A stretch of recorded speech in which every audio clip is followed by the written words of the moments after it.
श्राद्धदेव महाराज के लिए सुना रहे हैं, जो सुद्युम्न बन गए थे।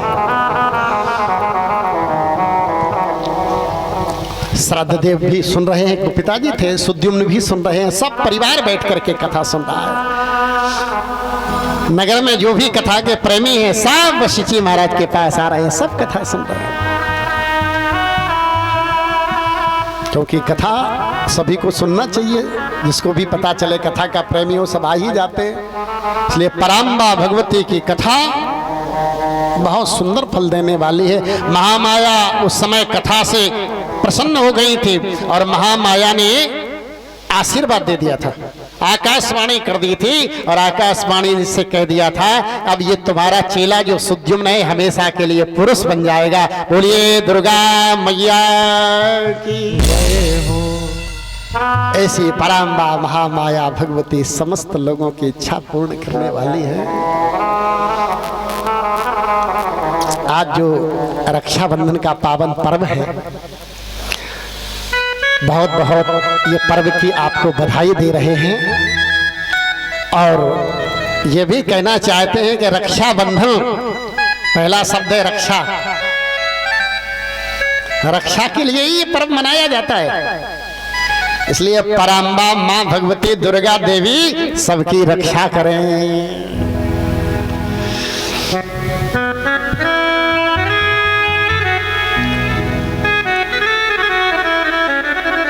इसमें भी पराम्बा की कृपा ही छिपी है, महालक्ष्मी की। महाकाली, महालक्ष्मी, महासरस्वती तीन ही देवियां हैं। तो रक्षाबंधन का जो पर्व है, बलि की कथा का भी संकेत किया है आगे की कथाओं में, और बलि के कारण ये रक्षाबंधन का पर्व प्रारंभ हुआ है। संक्षिप्त में स्मरण कर लेते हैं क्योंकि आज पर्व है।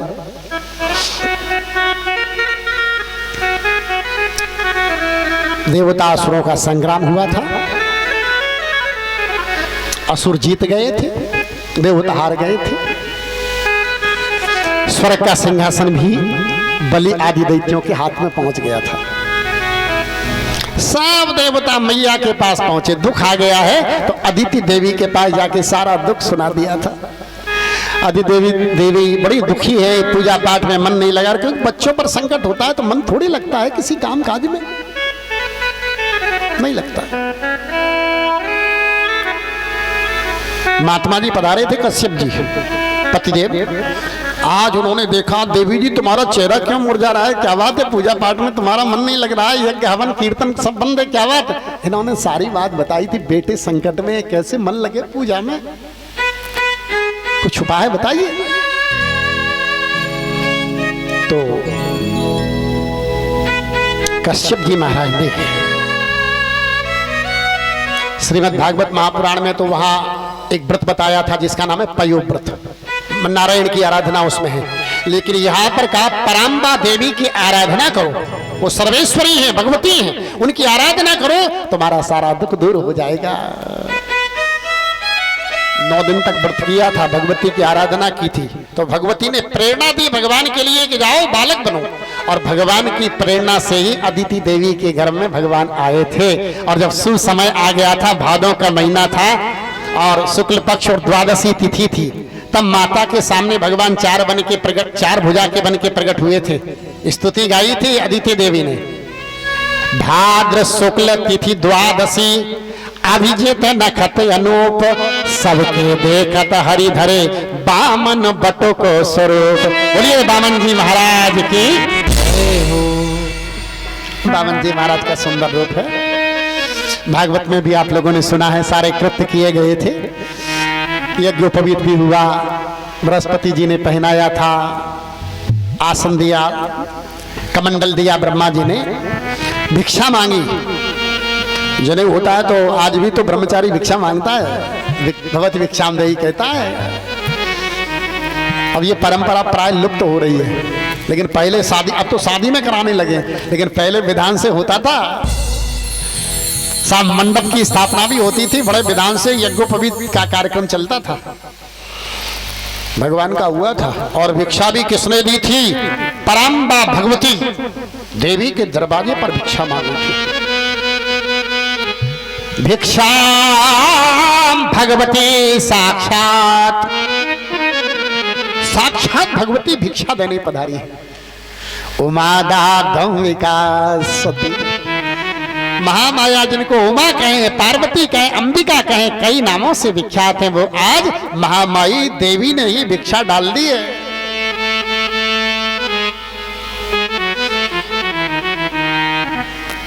अब आए तो दूसरे काम के लिए। किसी ने कहा बहुत कम भिक्षा मिली, अरे किसी दानी के यहाँ जाओ, बोले किसके यहाँ, बोले नर्मदा के तट पर राजा बलि का यज्ञ चल रहा है, वहां चले जाओ। आए ही इसलिए चले। बड़े सुंदर लग रहे हैं, छत्रम सदंडम सजलम कमंडलम, छत्र लगाए कमंडल, पहुंचे। और जैसे यज्ञशाला में पहुंचे सारे महात्मा खड़े हो गए। तेज था, तेजधारी व्यक्ति भले ही छोटा हो लेकिन उसका तेज नहीं छिपता है। सबने स्वागत किया है और राजा ने तो इतना पूजन किया था, क्या बताएं, बहुत सत्कार। स्वागतम ते नमस्तुभ्यम ब्रह्मन किम करवाम ते, तुम्हारा स्वागत है, क्या करें। आज तो देखने से लग रहा है मानो साक्षात तपस्या ने रूप बना लिया हो, ऐसे आप तपो में दिख रहे हैं। और फिर ये भी कहा था, पूजन किया, पैर पखारे, बहुत अर्चन किया था। फिर कहा कुछ मांगिए, मांगने को कहा था। क्या चाहिए? हाथी चाहिए, घोड़े चाहिए, रथ चाहिए, जमीन चाहिए, क्या चाहिए? तो भगवान ने कह दिया था, पदानि त्रीणि दैत्रेंदो सम्मितानि पदाममो। अपने पैरों से 3 पैर पृथ्वी चाहते। पहले तो राजा बहुत हंसा था भगवान को देख करके, बौना है और क्या कह रहे 3 पैर कितना लेंगे। तो कहा दूसरे से नब्बा दे, बोले नहीं अपने पैरों से नापेंगे। अरे बोले इसमें क्या होगा, इतने से पूजा का सामान भी आपका नहीं बन पाएगा, कुछ नहीं होगा। आश्रम की, बोले आश्रम थोड़ी बनाना है, हमें तो पूजा करनी है। अरे बोले पूजा का सामान भी नहीं बनेगा इतने में। तो भगवान क्या बोले, बोले हम तो संतोषी ब्राह्मण हैं। अच्छा, बोले आप तो इतना ही दे दो, अपने पैरों से नापेंगे। अब देखो इनका संतोष आगे। बोले हमें क्या करना, आश्रम थोड़ी बनाना है कि बड़ा आश्रम बनाए हम, संकल्प कर दो। और संकल्प के लिए जब कहा, जग्राह जल भाजना, जल पात्र उठाया।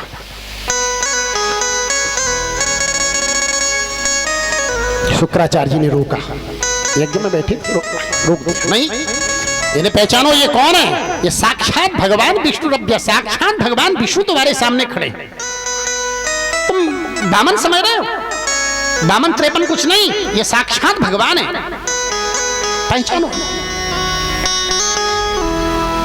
अरे बोले चाहे भगवान हो कुछ भी हो, हम मना थोड़ी करेंगे, हमने वचन दे दिया है तो हमें तो पाप लग जाएगा झूठ बोलने का। नहीं, असत्य सम पातक पुंजा, गिरिसम हो के कोटि गुंजा, साच बराबर तप नहीं, झूठ बराबर पाप, जाके हृदय साच है, बाके हृदय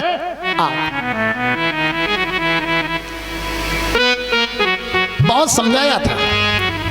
और इतना समझाया था कि गुरुजी ने यह भी बताया था कि कुछ जगह झूठ बोलना चाहिए, ये भी बताया था। बोले गुरुजी आप कुछ भी कहो, आपकी बात हमारी समझ में नहीं आ रही। स्त्री नाराज हो, उन्हें मनाने में, कन्या के विवाह में, व्यापार में झूठ के बिना कैसे चलेगा। अरे बोले ये बातें आपकी हैं, लेकिन हम तो यही जानते हैं कि साच बराबर तप नहीं, झूठ बराबर पाप। गुरुजी इतने नाराज हो गए थे कि सांप दे दिया था कि तेरे पास कुछ नहीं बचेगा। गुरुजी की सांप को स्वीकार कर लिया था, लेकिन वचन से नहीं बदला, ये ऐसा सत्यवादी था। एक बात आपको बताएं इस कथा में, क्योंकि भागवत में भी आप सुनते हैं, देवी भागवत में भी यही है। यहां ये प्रश्न होता है कि गुरुजी की आज्ञा क्यों नहीं मानी, होता कि नहीं? गुरुजी जब मना कर रहे थे कि मना कर दो, ये पंडित जी को दान न दो, तो मान जाना चाहिए था।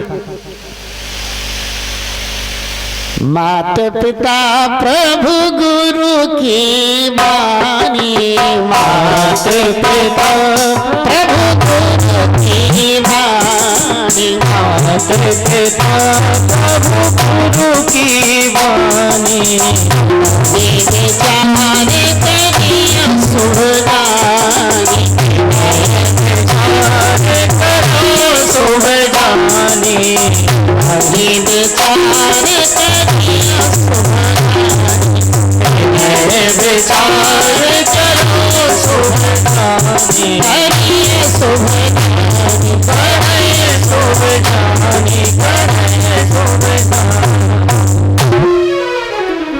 विनय विचार करिए सुम जाने, आज्ञा मानना चाहिए गुरु जी की। पर देखो कुछ स्थान ऐसे भी है कि आज्ञा मानने पर दोष हो जाता है। सेवा में आप सेवा कर रहे हैं गुरु जी की, और गुरु जी आज्ञा दे कि बस रहने दो, आप चले गए, तुरंत गुरु जी सोचेंगे कि चेला यही सोच रहा था कि कब जाए।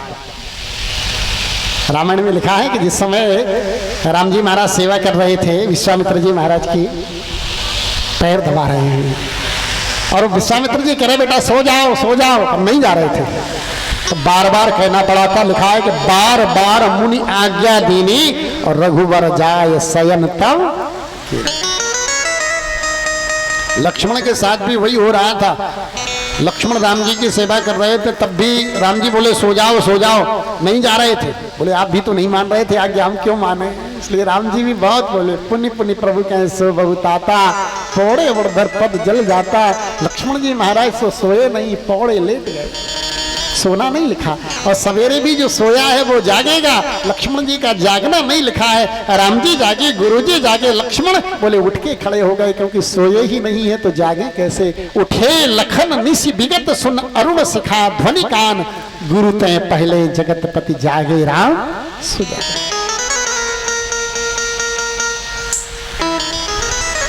कुछ जगह ऐसी भी होती हैं आज्ञा न मानने पर दोष नहीं है, सेवा में है, भोजन में भी है। भोजन करन बुलावत राजा, लिखा है रामायण में, चौपाई सबको याद है। राम जी को बुलाया है आज राजा ने कि आओ भोजन कर लो, राम जी नहीं आए। 14 वर्ष जो वन में चले गए वो आज आ नहीं रहे। नहीं आवत तजवाल समाज, नहीं आया। इसलिए संतों ने थोड़े शब्दों में ही बता दिया है कि कौन कौन जगह होती है जिनमें आज्ञा न मानी जाए तो दोष नहीं आता है। एक तो बोले सेवा, भोजन कई बार गुरु जी को जबरदस्ती भी खिला देते हैं, गुरु जी कहते बस रहने दो, और चेला कहते नहीं गुरु जी और दान, दान की भी बात है। गुरु जी कई बार मना करते हैं बस बेटा रहने दो, और चेला कह रहने दो तो लो अपनी जेब में डाल ले पैसा, अरे गुरु जी ले लो कोई बात नहीं ले लो गुरु जी। और गुरु जी को जबरदस्ती देते हैं कि नहीं देते, देते हैं। तो वहां आज्ञा भंग करना दोष नहीं माना जाएगा, गुण माना जाएगा। बल्कि मना करने पर भी आप दान करो। सेवा भोजन दान में आज्ञा भंग न दोष, पुनि पुनि गुरुजन रोकहि तो न कीजिए दोष।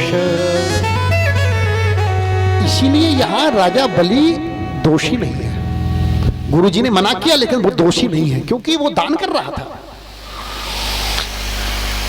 जल का पात्र लिया, पानी डालने को तैयार हुआ, गुरुजी कलश में आके बैठ गए। अब हम जो श्लोक सुनाने वाले हैं ये श्रीमद् भागवत का नहीं है, क्योंकि वहां ये वर्णन नहीं है कि जल उसमें बैठे थे। सुनाते सब वक्ता है लेकिन वो अन्य पुराण के आधार पर, वो वामन पुराण का श्लोक है ये जो हम सुना रहे हैं। कथा प्रचलित है, ये सभी व्यास सुनाते हैं कथा में, तो बलि की कथा कहते हैं। तो बोले यावत सब वामन करे तो यो दातु समुद्यता, तावत शुक्रा कलश गो जलधारामरुरोध हो। शुक्राचार्य जी महाराज कलश में आकर के बैठ गए, जलधारा को रोक लिया है, पानी नहीं निकल रहा है। भगवान को बड़ी हंसी आई कि चेला को समझाया और चेला नहीं माना, तो आप स्वयं आ गए गुरु जी, थोड़ा बहुत इन्हें प्रसाद मिल जाए। इन्हें देखने में ही परेशानी, न तो ये लेने वाले न देने वाले, लेने वाला कोई और देने वाला कोई और देख के परेशान हो रहे हैं। कई लोगों की आदत होती है, कोई किसी उधारी इतना क्यों दे रहा है, उन्होंने किया ही क्या है। तो पंडितों के सामने ये समस्या बहुत आती है। शादी बोले 50 लाख की, और पंडित जी का नंबर आया, अरे बोले बैठे ही तो रहे, और क्या पंडित जी ने किया क्या। शादी में तो इतना लुटा दिया और पंडित जी के नाम पर। और फिर कई लोग आ जाते हैं बीच में, महाराज देखो ब्राह्मण का काम संतोष करना, आप ये 500 रुपए रख लो।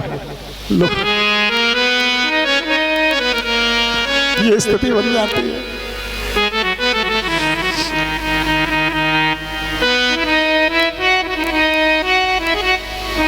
ताव शुक्रा कलश गो जलधाराम रुरोदहो। बैठे हैं शुक्राचार्य जी, भगवान समझ गए। अच्छा बोले गुरुजी, बोले थोड़ा बहुत प्रसाद मिले है नहीं, ठीक नहीं रहेगा। हंस करके बोले ऐसा है राजन, ये तुम्हारा पात्र है, बहुत दिनों का रखा, इसमें दीमक लग गई, थोड़ा ये कुसा रखिए। यज्ञ की कुसा थी, बोले कुसा डाल के सफाई कर दो। और जैसे ही कुसा डलवाई और तैसे ही शुक्राचार्य जी की आंख चली गई। वामन रूप धरो सुरकाज चले हरियाचत आप मुरारी, मांगत दान भय तवही वसुधा नृपदे जी धर्म विचारी। दैन लगे नृपदान तवे गुरु दैन वेत भयो दुख भारी, ले कुश शुक्र की आंख तहां सब बैठे रहे उन फोड़ी डारी। आंख को फोड़ दिया। एक सज्जन बोले महाराज ये बताओ भगवान आंख क्यों फोड़ते हैं? क्यों? बोले वो जयंत आया था तो जयंत के साथ भी यही किया। बोले एक नयन करता जा भवानी, बोले इनको आंख ही मिलती है और कुछ नहीं कर सकते। इसका बड़ा सुंदर भाव है। भाव ये है कि भगवान ये बताना चाहते हैं कि सबको एक दृष्टि से देखो। एक दृष्टि का मतलब समझे? एक दृष्टि का मतलब है किसी में भेदभाव मत रखो, सब परमात्मा की संतान है, सब महामाया देवी की संतान है, इसलिए कोई अलग नहीं है, हम सब एक हैं। सबके अंदर ठाकुर जी बैठे हैं, पराम्बा बैठी हुई है। एक दृष्टि, किसी से बैर मत करो, किसी से द्वेष मत करो। ये समदर्शी की भावना, ब्रह्म दृष्टि, एकत्व दृष्टि, एक दृष्टि है।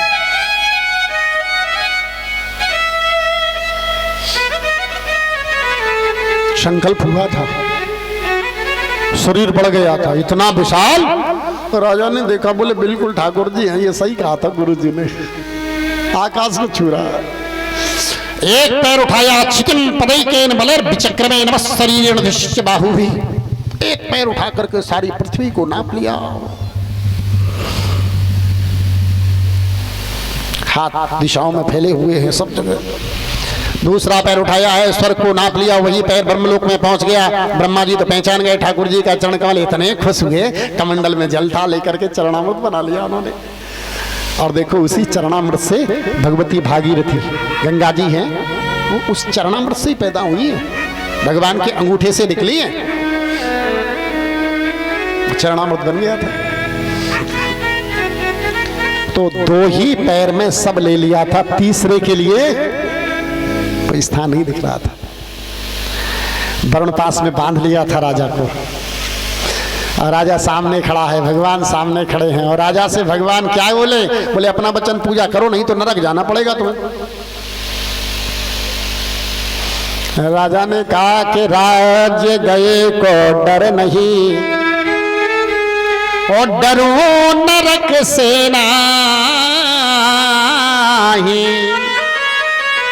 नरक का भी हमें डर नहीं है, पर डरूं एक अपकीर्ति से, जो ना हो ये जग में।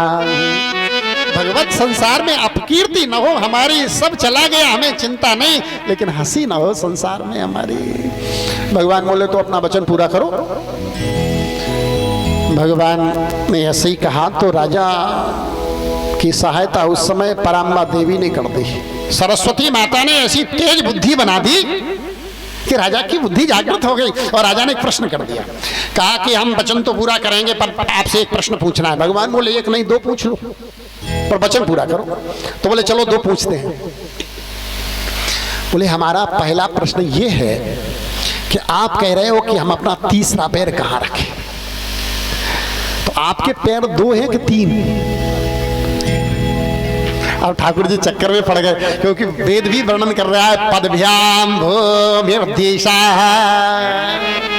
पदभ्याम द्विवचन वहां प्रयोग किया है, तो दो ही पैर हुए। तो बोले दो, तो फिर तीसरा ये क्यों कह रहा है कि हम अपना तीसरा? तुम्हारा है कहां तीसरा? ठाकुर जी बोले कि बोलने में बड़ा चंचल है, ये बड़ा कुशल है। समझ गए कि लगता है शारदा माता ने बुद्धि को तेज कर दिया है, जो हमारी वाणी को भी ये रोक रहा है। काली, बाली और बलि, ये 3 पात्र ऐसे हुए कि जिन्होंने भगवान की बोलती बंद कर दी। काली नाग,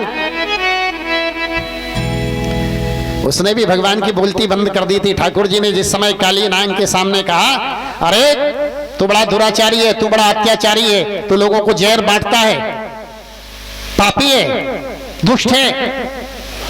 भगवान जब डांट रहे थे तो उसने प्रश्न कर दिया कि ठाकुर जी एक बात पूछना है। बोले पूछो। बोले बात ये है, ये संसार किसने बनाया? भगवान बोले हमने। अच्छा। और बोले ये सर्प जाति को किसने बनाया? बोले हमने। और बोले सर्पों के मुख में जहर किसने दिया? भगवान बोले हमने। और बोले सर्पों को क्रोधी किसने बनाया? बोले हमने। तो बोले तेरा तुझको अर्पण क्या लागे मेरा। बोले हमारी गलती क्या है? आप हमारे मुख में अमृत दे देते तो हम अमृत बांटते, गलती हमारी है कि आपकी है? भगवान को चक्कर में डाल दिया था। बाली, जिस समय राम जी ने बाण चला दिया, सामने खड़े हैं और राम जी बार बार उससे पापी कह रहे थे, तो उसने कहा कि आपको संस्कृत का ज्ञान नहीं है, आपने व्याकरण नहीं सीखे वशिष्ठ जी से? क्या क्यों? बोले आप हमको पापी कह रहे हो। अरे ये नहीं, ये कहो कि पापी था। ये कह रहे हो कि पापी हो, ये गलत है, क्योंकि प्रभु अजहू में पात की अंतकाल गति तो सामने तुम्हारा दर्शन कर रहा हूं, अब भी पाप रहे क्या? सन्मुख हो जीव मोहि जबहि तो जन्म कोटि अघनाशों। बताइए पापी कैसे हो सकता? भगवान कैसे कहें? या तो भगवान की वाणी गलत हो जाएगी कि हम पाप नष्ट करते हैं यदि पापी कहते, और यदि वाणी सही है तो वो बोला फिर हम पापी कैसे? हमारे तो पाप सब चले गए, पहले था लेकिन हम नहीं हूं।